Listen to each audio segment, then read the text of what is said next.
Chapter 4, A Separate Peace. Okay. Jean wakes up before Finney and looks around at the bleak gray color of everything in the dawning hours. This is his first time seeing the dawn, and it is different than he expected. He thinks to himself, it began not as the gorgeous fanfare over the ocean I had expected, but as a strange gray thing like sunshine seen through burlap. Jean comments that Finney looks dead because of the gray light, and when the pretty colors begin to shine through from the sun, looking at the still sleeping Phineas reminds Jean of Lazarus from the Bible, how God brought Lazarus back to life. Now this is kind of a morbid look at things, but it does hold significance. This entire chapter is very dark in how Jean begins to think about Phineas and their relationship. So these thoughts will come back to haunt Jean.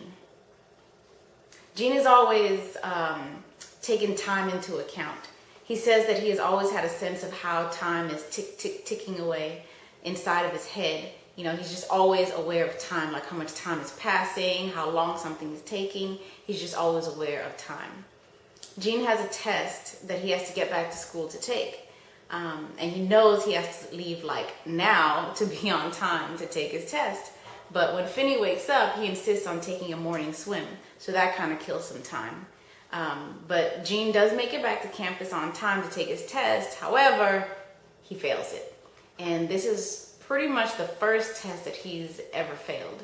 And he's very disappointed. And then this is where some strange thoughts start to come into Jean's mind about Finney, something like a conspiracy theory.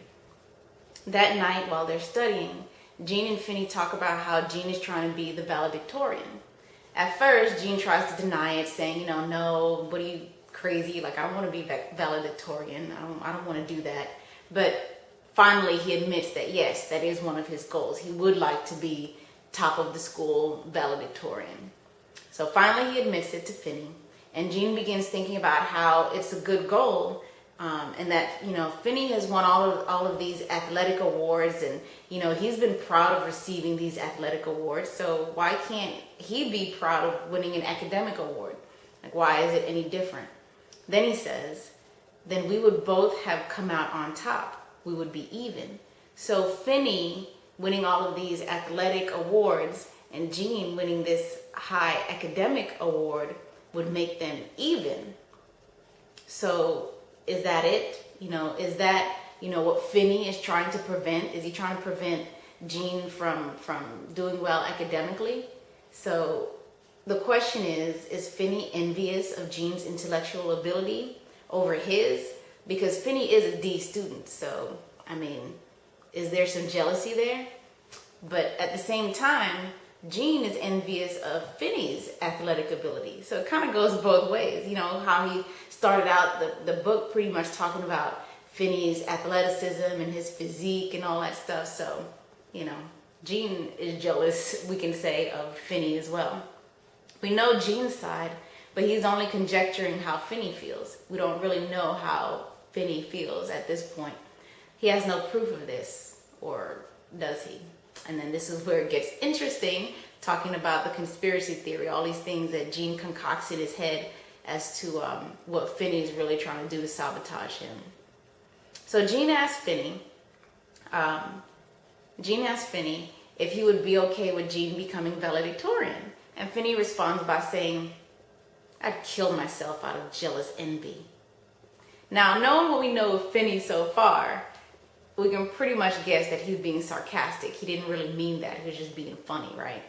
However, Jean takes it much more seriously. He begins having thoughts that Finney has been sabotaging his study time on purpose, with the blitzball games, with the secret society meetings every night when Jean is trying to study. So Jean eventually, he loses trust in Finney and pretty much anybody else around for that matter. Then Jean realizes that he and Finney are actually even. They're even in enmity. They're even in the way that they envy and they hate each other. Now, mind you, Finney hasn't said anything in this regards whatsoever. This is all in Jean's mind. So Jean hates Finney for breaking the school's swim record, and he thinks Finney hates him for earning an A in almost every class except for one. And actually, the reason why he didn't earn an A in that class was because of Finney. So Gene begins accusing Finney of all this plotting and treachery against him, but only in his mind. He doesn't say any of this stuff out loud. He's just thinking it all. So this made-up rivalry makes Gene a better student, actually. He begins to study more and do better in his classes. And I'll just read a quick excerpt on page 55. I could see through that. I was more and more certainly becoming the best student in the school. Phineas was without question the best athlete. So in that way, we were even. But while he was a very poor student, I was a pretty good athlete. And when everything was thrown into the scales, they would, in the end, tilt definitely toward me. The new attacks of studying were his emergency measures to save himself. I redoubled my effort. So Gene, like he says, he redoubled his efforts. He started studying more and more, and he got better and better, started getting better grades. So for him, he was exceeding Phineas's ability as both athlete and student. So he was already better as a student, and he was even a little bit good in sports, so that kind of tipped the scales in his favor if anybody were to say who was better. Towards the end of the summer, there's a sense of renewal and freshness with everything and everyone except Gene. He still sees Finney as his undercover enemy, and I'll read you an excerpt from page 56, just so you can kind of hear his words. But examinations were at hand. I wasn't as ready for them as I wanted to be. The Suicide Society continued to meet every evening, and I continued to attend, because I didn't want Finney to understand me as I understood him. And also, I didn't want to let him excel me in this, even though I knew that it didn't matter whether he showed me up at the tree or not, because it was what you had in your heart that counted. And I had detected that Finney's was a den of lonely, selfish ambition. He was no better than I was, no matter who won all the contests.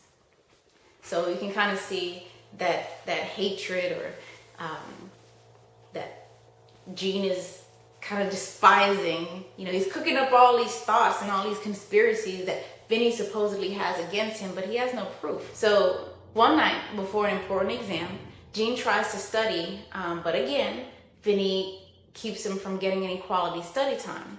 So when Gene is in the room trying to study, Finney comes in and tells him that one of their friends is ready to jump from the tree and that they should go. Gene protests and says he has to study.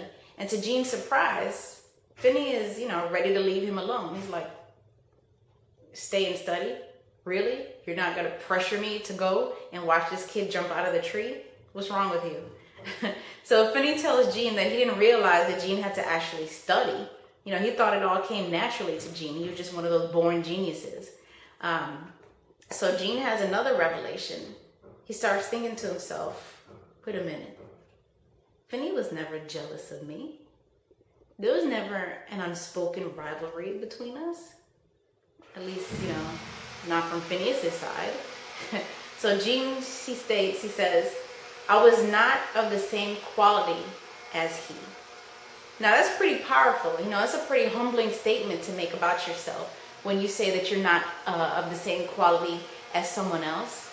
Just in that moment when Finney tells him that, wait, you have to study? Really? I thought this stuff just came to you, just that smart. All of a sudden, things became clear to Gene. This whole conspiracy theory just flew out the window. It's like, wow, Finney was never jealous of me. He thought that I didn't have to study. So he never really tried to make me fail. He always thought that I would pass and do well. Wow, was I stupid? So yeah, I think he was. So then, so they get to the tree. So obviously he ends up going with Finney to the tree. So they get to the tree and their friends are there. Finney is ready to make the first jump, but this time he wants to jump simultaneously with Gene. So they climb up the tree, and Finney's out front ahead of Gene. So as Gene is nearing the end of the limb, he's looking around at the beautiful landscape, admiring the view, and then all of a sudden, his knees bend and he shakes the tree limb. Phineas falls down, landing with a sickening, unnatural thud. I could just hear the crunching sound in my mind, and it is pretty sickening.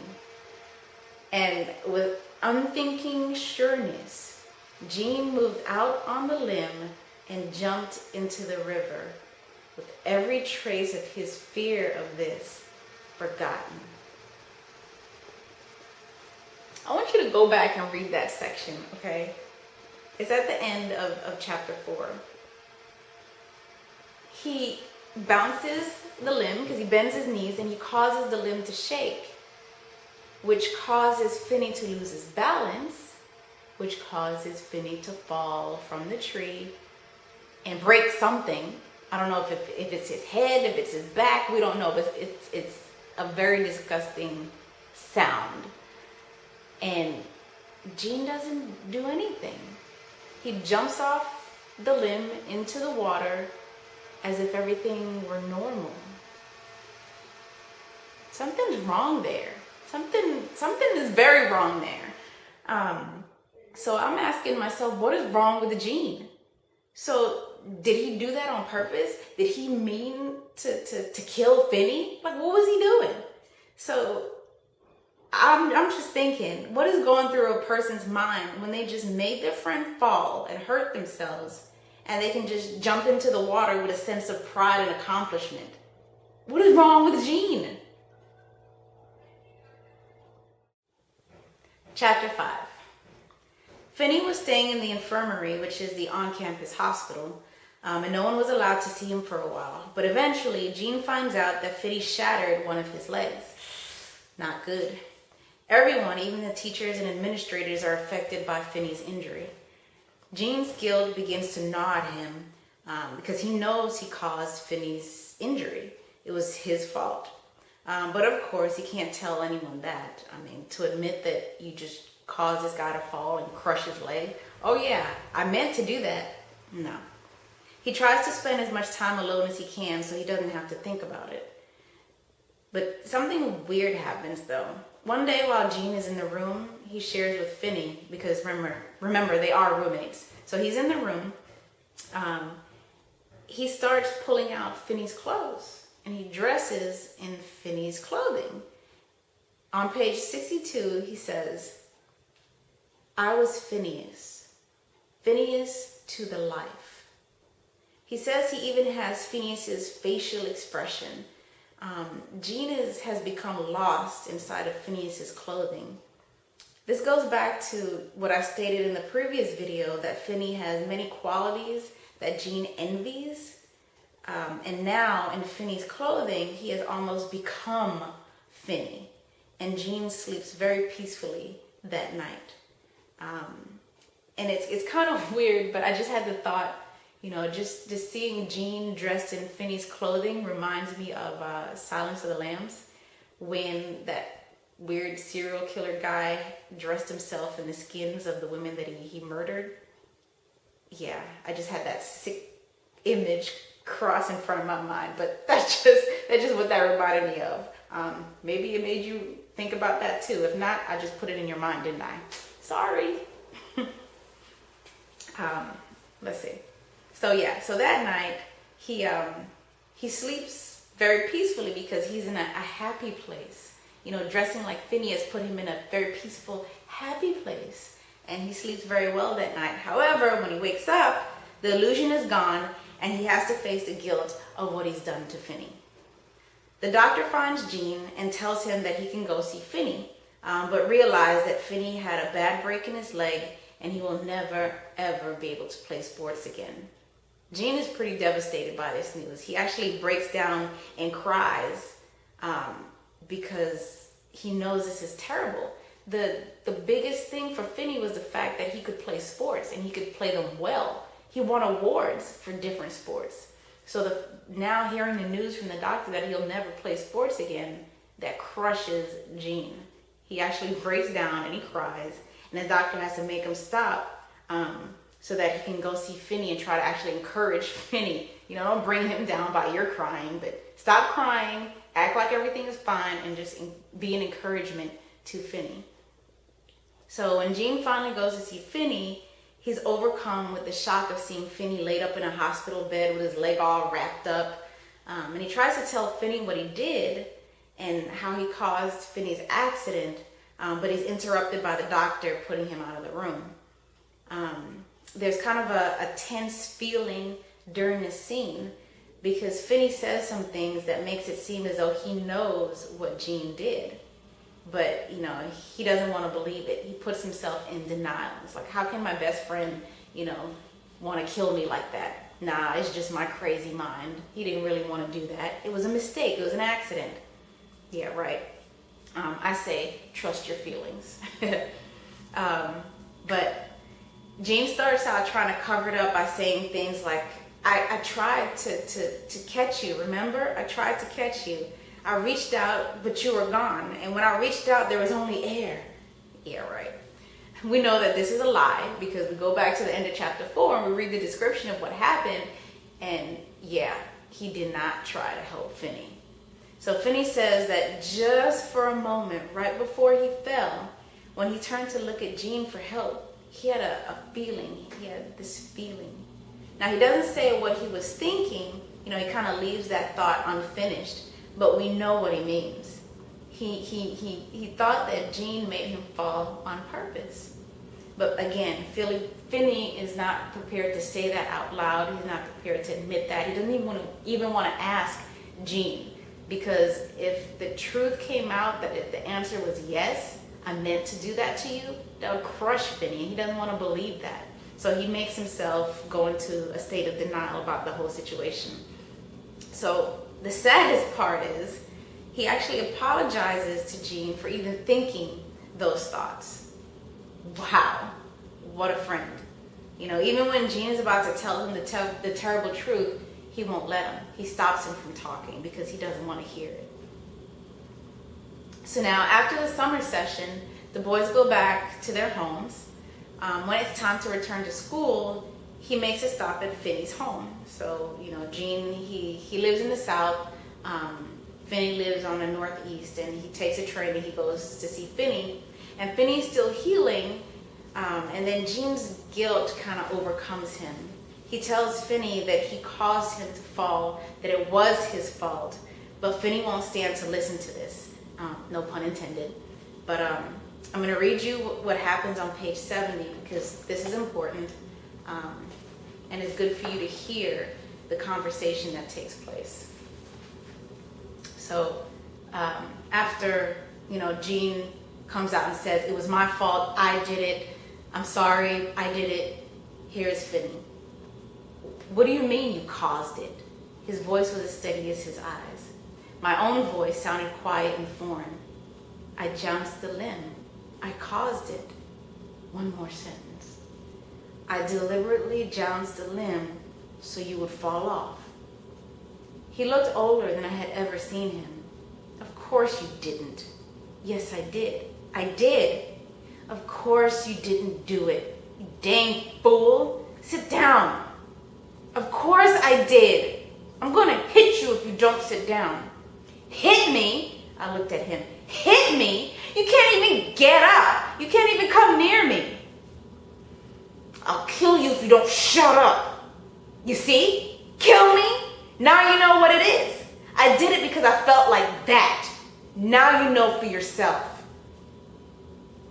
I don't know anything. Go away. I'm tired and you make me sick. Go away. He held his forehead wearily, an unlikely way. It struck me then that I was injuring him again.